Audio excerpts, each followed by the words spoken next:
കള്ളിയങ്കാട്ട് നീലി. ആരാണ് കള്ളിയങ്കാട്ട് നീലി? കള്ളിയങ്കാട്ട് നീലിയുടെ ചരിത്രം അല്ലെങ്കിൽ കഥ നമ്മളിന്ന് കേരളത്തിൽ കേൾക്കുന്നത് പോലെയാണ്. സത്യം എന്താണ്? അതിനെക്കുറിച്ചാണ് നമ്മളിവിടെ മനസ്സിലാക്കാൻ പോകുന്നത്. ഏറ്റവും പേടിപ്പെടുത്തുന്ന ഒരു രൂപത്തെ പറ്റിയാണിത് പറയുന്നത്. കള്ളിയങ്കാട്ട് നീലിയെപ്പോലെ അതൊരു മഹായക്ഷിയായാണ് യക്ഷിക്കഥകളിൽ പലതരക്കാരുമുണ്ട്.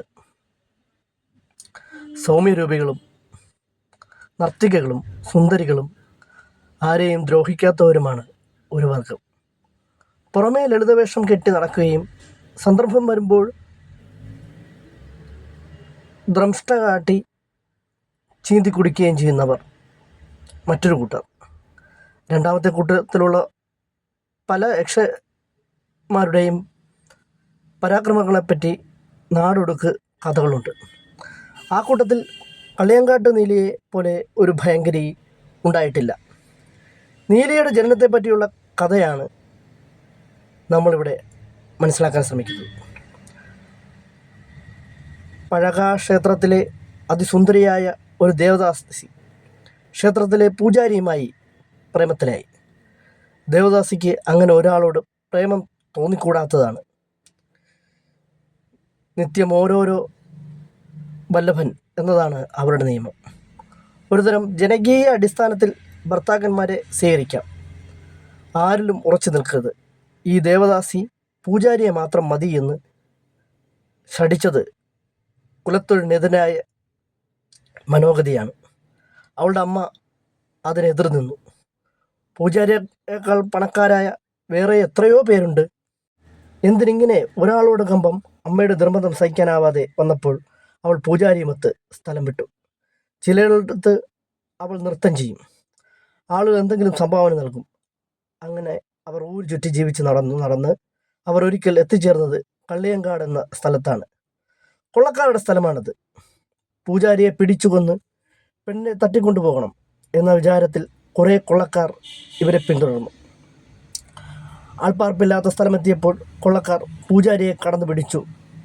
പേടിച്ചു വിറച്ച പൂജാരിയെ ഒറ്റവെട്ടിന് അവർ കൊന്നു. ഇത് കണ്ട് സഹിക്ക വയ്യാതെ അടുത്തുള്ള കിണറ്റുകല്ലിൽ തലയിടിച്ച് ദേവദാസി അവിടെ തന്നെ മരിച്ചു വീണു. അവൾ മരിച്ചു എന്ന് കണ്ടപ്പോൾ കൊള്ളക്കാരുടെ പദ്ധതിയെല്ലാം പൊളിഞ്ഞു. രണ്ടുപേരുടെ മരണത്തിന് ഇടവരുത്തിയ അവർ പെട്ടെന്ന് സ്ഥലം വിട്ടു. മരിച്ച ദേവദാസിക്ക് പെട്ടെന്ന് ജന്മമുണ്ടായി.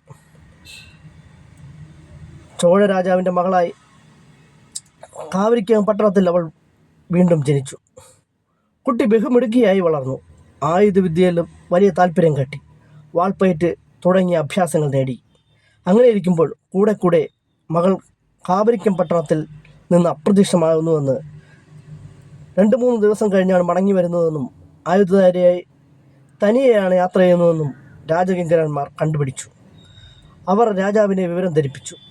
രാജാവ് കൊട്ടാര മന്ത്രവാദിയെ വിളിച്ചു. വിവരങ്ങളൊക്കെ ഗണിച്ചു നോക്കിയപ്പോൾ മന്ത്രവാദി ആകെ പരിങ്ങലായി. കാരണം രാജാവിൻ്റെ മകൾ തികച്ചും ഒരു മനുഷ്യ സ്ത്രീയല്ല, യക്ഷിയാണ്. വിവരം രാജാവിനോട് പറയാൻ പറ്റുമോ? ഒടുവിൽ അയാൾ ഏതാണ്ട് ഇങ്ങനെ പറഞ്ഞൊപ്പിച്ചു: മനുഷ്യരിൽ കവിഞ്ഞ ശക്തിയുള്ള, ചിലപ്പോൾ ദുർദേവതയുടെ ആവേശമുണ്ടാക്കാവുന്ന രാജാവിൻ്റെ ഒരു ഗർജനം. എന്നുവെച്ചാൽ ചിലപ്പോൾ ദൈവങ്ങളുടെ അനുഗ്രഹവും ഉണ്ടാവുന്ന തരത്തിൽ. ഓ, അങ്ങനെ പറ എന്ന് രാജാവ് പറഞ്ഞു. എന്നുവെച്ചാൽ മനുഷ്യനെ കൊന്നു തിന്നുന്ന വീണ്ടും രാജാവ് ഒച്ചയുണ്ടാക്കി. അതായത് കൊന്നു തിന്നുന്ന യക്ഷികളെ പോലും നേരിടാൻ കരുത്തുള്ള, അങ്ങനെ പറ എന്ന് രാജാവ് പറഞ്ഞു.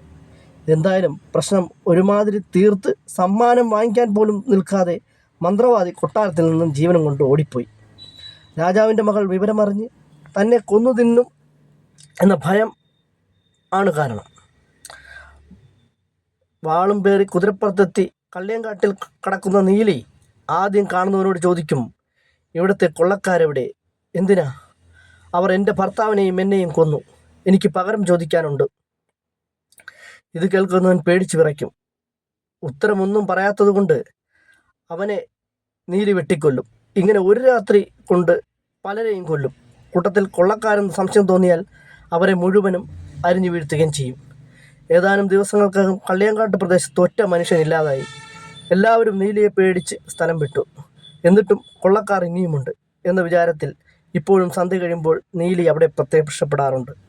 ആരാണ് കൊള്ളക്കാർ എന്ന് നിശ്ചയിച്ചതിനാൽ കാണുന്നവനെയൊക്കെ വെട്ടിക്കൊല്ലും. അതാണ് കള്ളിയങ്കാട്ടെ നീലി. കള്ളിയാങ്കാട്ട് പ്രദേശം ഒരു കൊള്ളക്കാരുടെ സങ്കേതമാണ്. കേരളത്തിലെ പല കൊള്ള സങ്കേതങ്ങളുണ്ടായിരുന്ന സ്ഥലങ്ങളായിരുന്നു പല സ്ഥലങ്ങളും.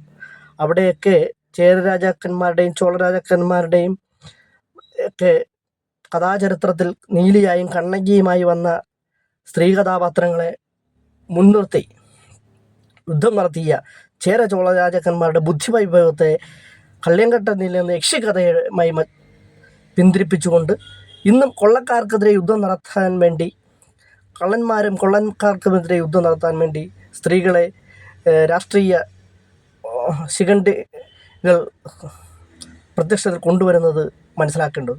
ഇന്ന് ലോക പോലുള്ള സിനിമയും ഇന്ദ്രിയം പോലുള്ള സിനിമകളും ഒക്കെ കള്ളിയങ്കാട്ട് നീലിയുടെ സിനിമകളുമൊക്കെ കേരള സമൂഹം കണ്ടെങ്കിലും ഈ അടുത്തിറങ്ങിയ ലോകയിൽ പോലും കള്ളിയങ്കാട്ട് നീലി ഒരു ട്രൈബ് വുമണായിട്ടും അവർ രാജാവിനെ എതിരെ യുദ്ധം ചെയ്യുന്നതൊക്കെ ആയിട്ട് തെറ്റായി വ്യാഖ്യാനിക്കുന്ന തരത്തിലാണ് കഥകൾ പോകുന്നത്.